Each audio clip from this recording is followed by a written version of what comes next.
सत्य, ईमानदारी और निरंतरता के सिद्धांतों पर आधारित स्थानीय, राष्ट्रीय और अंतर्राष्ट्रीय समाचारों को टेक्स्ट, ऑडियो और वीडियो के रूप में साझा करने के लिए लाइक, कमेंट और शेयर करें। अब संक्षिप्त समाचार सुनिए। अमेरिका का सबसे लंबा शटडाउन खत्म, ट्रंप ने फंडिंग बिल पर किए हस्ताक्षर। दिल्ली ब्लास्ट का टेलीग्राम कनेक्शन, 20 लाख कैश और जैश-ए-मोहम्मद कनेक्शन, कैसे मैसेजिंग ऐप बन गया आतंकियों का अड्डा। दिल्ली विस्फोट के बाद सोशल मीडिया पर आपत्तिजनक पोस्ट ने मचाई खलबली, 15 मुस्लिम युवक गिरफ्तार। Bangladesh United kingdom conservative party के नेता की यूनुस सरकार से बड़ी अपील, देश में स्वतंत्र और निष्पक्ष चुनाव सुनिश्चित करें। कनाडा ने रूस के खिलाफ प्रतिबंध लगाने की घोषणा की। विस्फोट के बाद बेतुकी बयानबाजी। वेंकटेश्वरा विश्वविद्यालय संस्थान ने राष्ट्रीय शिक्षा दिवस 2025 पर शिक्षित भारत से ही विकसित भारत विषय पर संगोष्ठी का शानदार आयोजन।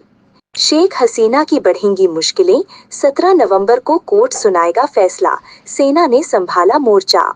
लाल किला बम धमाके में कश्मीर से 2 और डॉक्टर गिरफ्तार, आतंकियों की मदद का आरोप। इस्लामाबाद ब्लास्ट के बाद पाकिस्तान में हड़कंप, पीसीबी ने श्रीलंका जिम्बाब्वे के साथ पूरी टी20 ट्राई सीरीज इस शहर में शिफ्ट की। अब पूरी बाकी खबर सुनिए। अमेरिका में चल रहा अब तक का सबसे लंबा सरकारी शटडाउन समाप्त हो गया है।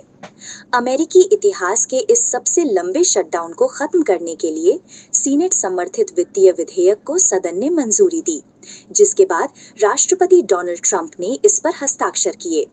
इस विधेयक को पारित करने के लिए 222-209 के अनुपात में मतदान हुआ, जिसमें अधिकांश रिपब्लिकन और कुछ डेमोक्रेट्स ने इसका समर्थन किया।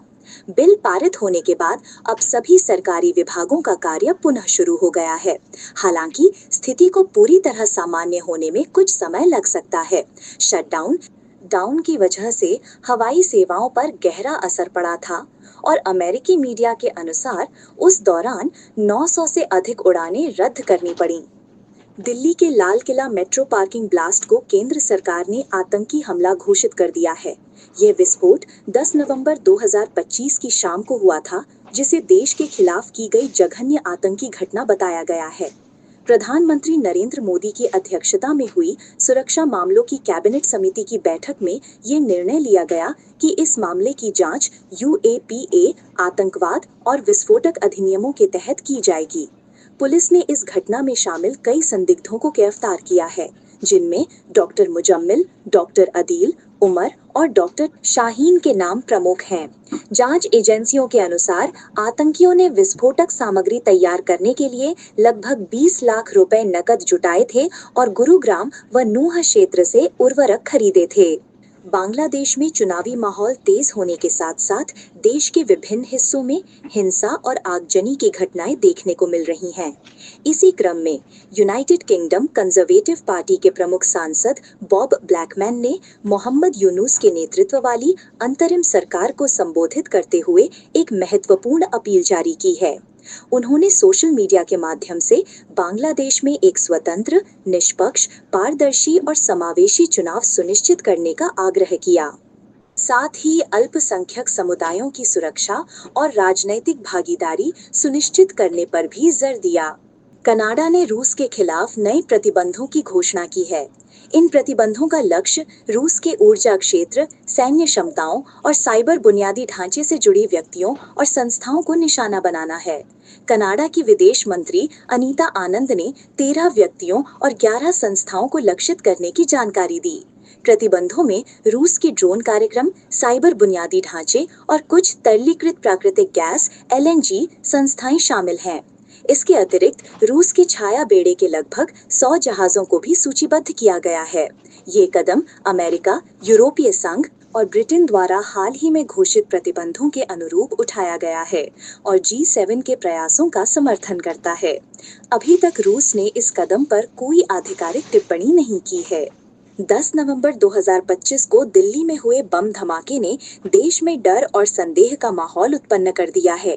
धमाके के बाद कई नेताओं और व्यक्तियों ने बेतुके बयान दिए, जिससे अल्पसंख्यक समुदाय और शिक्षित वर्ग पर संदेह पैदा हुआ।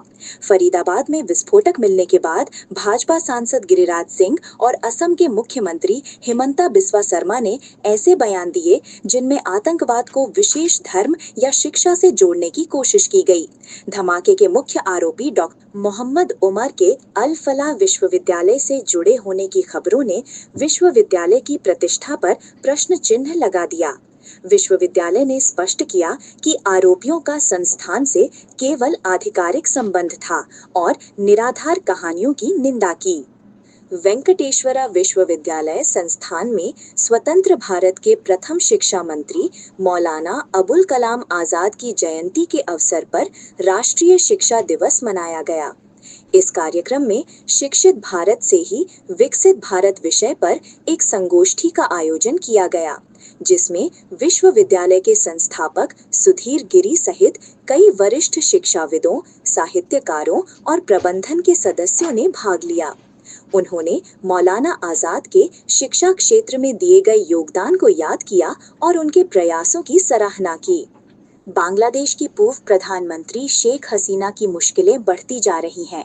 अंतर्राष्ट्रीय अपराध न्यायाधिकरण (ICT) 17 नवंबर 2025 को उनके खिलाफ फैसला सुनाएगा। उन पर जुलाई 2024 में हुए छात्र विद्रोह के दौरान सैकड़ों लोगों की हत्या और मानवता के खिलाफ अपराधों का आरोप है। उनके विरोध में अवामी लीग ने राष्ट्रव्यापी बंद का आह्वान किया, जिससे ढाका और अन्य शहरों में जनजीवन प्रभावित हुआ।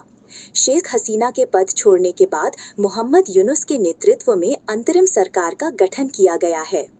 दिल्ली के लाल किले पर हुए बम धमाके की जांच में NIA ने कश्मीर से 2 डॉक्टरों और पैरामेडिकल कर्मियों को गिरफ्तार किया है, जिन पर आतंकी संगठनों को सहायता प्रदान करने का आरोप है। इसके साथ ही कश्मीर में अब तक 50 से अधिक डॉक्टरों और स्वास्थ्य कर्मियों को हिरासत में लिया जा चुका है, जो एक सफेदपोश आतंकी नेटवर्क की मौजूदगी को इंगित करता है। एक अन्य मामले में श्रीनगर में प्रतिबंधित आतंकी संगठन जैश-ए-मोहम्मद के पोस्टर चिपकाए जाने की जांच अब राज्य जांच एजेंसी को सौंप दी गई है। इस्लामाबाद में हुए आत्मघाती बम विस्फोट के बाद पाकिस्तान में होने वाली T20 त्रिदेशीय श्रृंखला के कार्यक्रम में बदलाव किया गया है। पाकिस्तान क्रिकेट बोर्ड (PCB) ने घोषणा की है कि अब टूर्नामेंट के सभी मैच केवल रावलपिंडी में आयोजित किए जाएंगे। इसके साथ ही श्रीलंका टीम की सुरक्षा और बढ़ा दी गई है तथा उनके शेष वनडे मैचों को एक दिन आगे बढ़ा दिया गया है। ये श्रृंखला 18 नवंबर से शुरू होगी और 29 नवंबर को फाइनल मैच के साथ समाप्त होगी।